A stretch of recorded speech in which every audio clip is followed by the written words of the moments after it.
Danny Wallace grew up wanting his father's love and attention. At the age of 5, he got the attention when his father raped him in his woodshop. He had finished with me sexually and then got down face to face with me where I could, for once in my life, smell that alcoholic breath.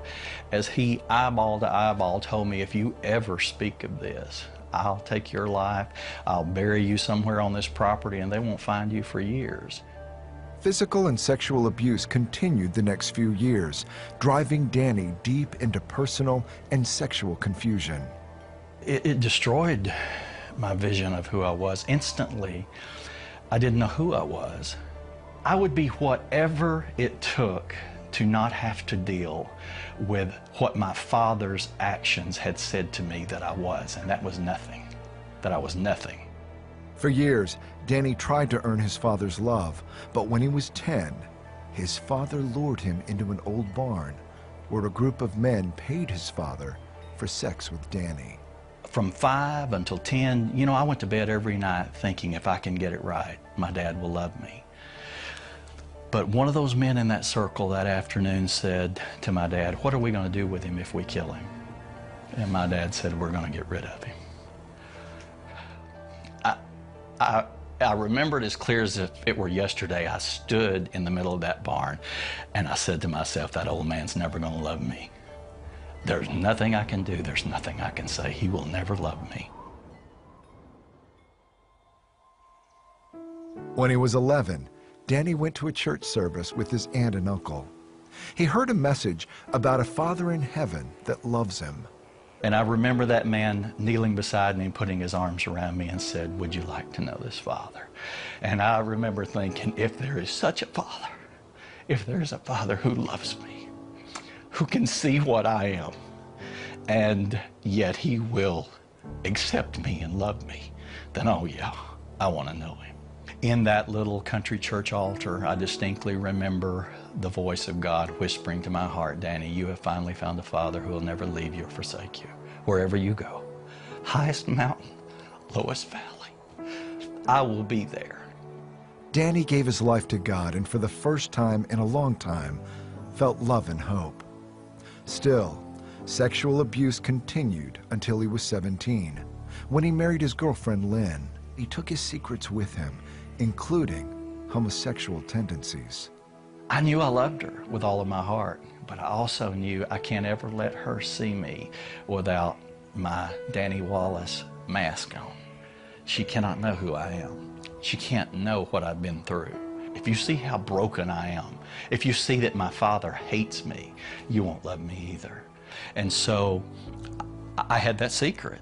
That secret just carried on all the way through my teen years and even into my young adulthood. For years, Danny lived a double life. He was a devoted husband and father and active in his church, but secretly, he had several homosexual relationships. His pastor knew something was not right and lovingly confronted Danny. He discerned my issue, came to my home and pretty much sat me down, and with all the love that a father would say to you, he said, "This is what I see and this is what I think is happening. We want to pay for counseling. We want to get you all the help that you need. We don't care how long it takes. We do not want to lose you." And I remember that pastor looking me in the eye and he said, "I will not let you go.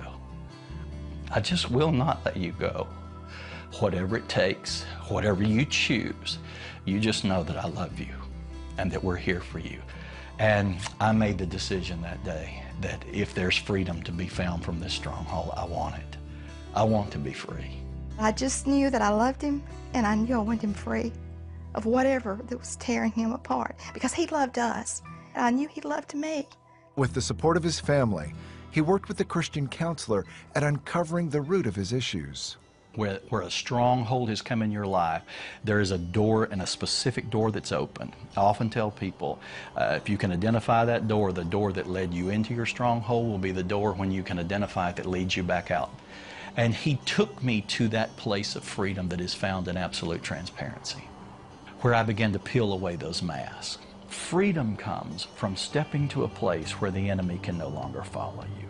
The enemy is darkness, and he abides in darkness. What he really hopes will not happen is that you will find the courage to step from the shadows into the light of the truth of Jesus Christ. Because if you step there, you will now walk to a place where I can no longer follow you. One of the final steps he took towards freedom was to forgive his dad before he passed away.